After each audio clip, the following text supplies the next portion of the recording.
আসসালামু আলাইকুম। কেমন আছেন আপনারা? হাঁসের অত্যন্ত মজার একটা রেসিপি শেয়ার করতে যাচ্ছি। হাঁসের কালিয়া।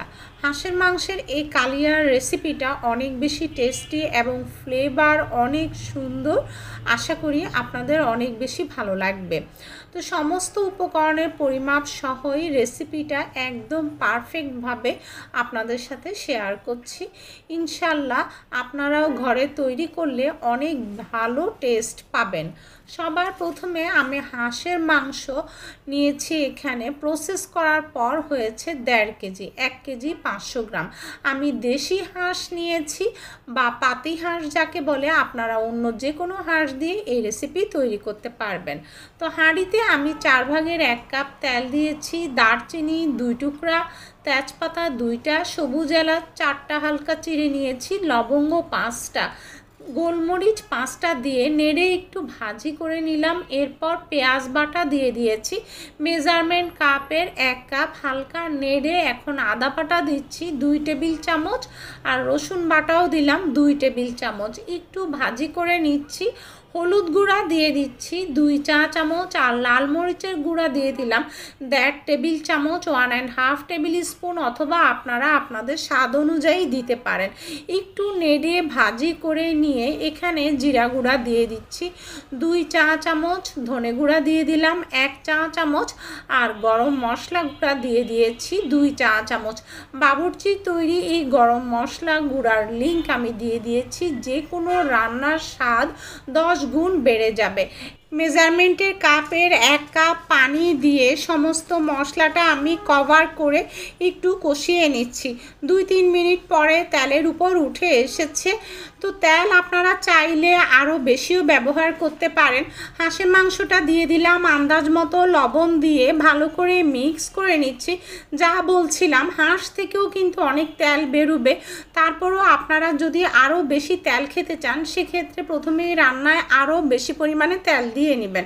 এখন সব কিছু মিক্স করে কভার করে আমি 20 মিনিটের মতো এখানে কষিয়ে নিচ্ছি। লবঙ্গ দিয়ে এই ফুটোটা বন্ধ করে দিচ্ছি যাতে ভাপ না বের হয়, তাহলে তাড়াতাড়ি কিন্তু মাংসটা সিদ্ধ হয়ে যাবে। হাঁসের মাংস থেকেই কিন্তু পানি ছাড়বে।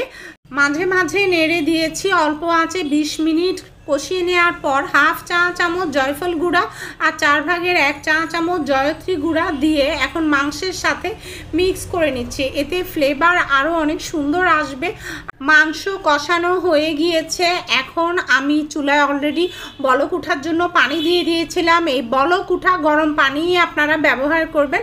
কাঁচা পানি ব্যবহার করলে মাংস আবার কাঁচার মতো হয়ে যায়, টেস্ট নষ্ট হয়ে যায়। তো এখন পর্যাপ্ত বলক ওঠা গরম পানি দিয়ে দিয়েছি, দেখতেই পাচ্ছেন। আমি এখন কভার করে মাংসটা পুরোপুরি সিদ্ধ করে নিলাম। মাংস পুরোপুরি রান্না হয়ে গেলে এরপর আমরা স্পেশাল ফোড়নে যাব। দেখুন মাংস কিন্তু রান্না প্রায় হয়ে গিয়েছে, আর মাঝে মাঝেই নেড়ে দিবেন তলায় যাতে লেগে না যায়।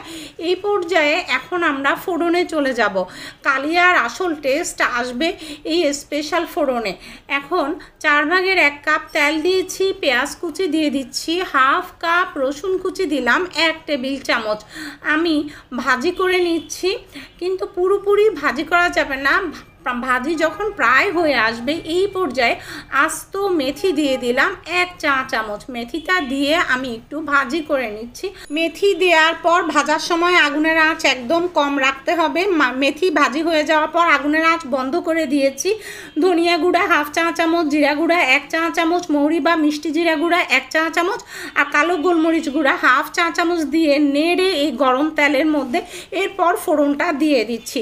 সেই যে কি সুন্দর ফ্লেভার আসবে, পুরো ঘর মৌ মৌ করবে। আপনারা নিজেরা রান্না করে খেলেই বুঝতে পারবেন, যেমন ফ্লেভার তেমনি টেস্ট। এখন সমস্ত উপকরণ আমি মিক্স করে দিলাম। বাগার দিয়ে একদম লো আঁচে কভার করে 5 মিনিট কুক করতে হবে। সমস্ত উপকরণের এই বাগারের টেস্টটা যাতে সেট হয়ে যায় এবং এই মাংসের মধ্যে চলে আসে। সেই ফাঁকে বলি সবাই ইউটিউবে চ্যানেলটাকে সাবস্ক্রাইব করে পাশে থাকবেন, পাশের বেল আইকনটা প্রেস করবেন যাতে করে নো ফেল ক্লিয়ার ডিটেলস করা রেসিপির ভিডিও নোটিফিকেশন আপনাদের কাছে পৌঁছে যায়। আর যারা ফেসবুকে ওয়াচ করছেন তারা ফলো দিবেন, ফলো দিলেই পৌঁছে যাবে ভিডিও নোটিফিকেশন আপনাদের কাছে। ডেসক্রিপশন বক্সে সমস্ত উপকরণ কতটুকু কি ব্যবহার করেছি দিয়ে দিয়েছি আপনাদের সুবিধার্থে। গরম গরম পরিবেশন করবেন, রুটি, পরোটা, ভাত, খিচুড়ি সব কিছুর সাথেই লাগবে দুর্দান্ত। পরবর্তী ভিডিও দেখার নিমন্ত্রণ রইল। আল্লাহ হাফেজ।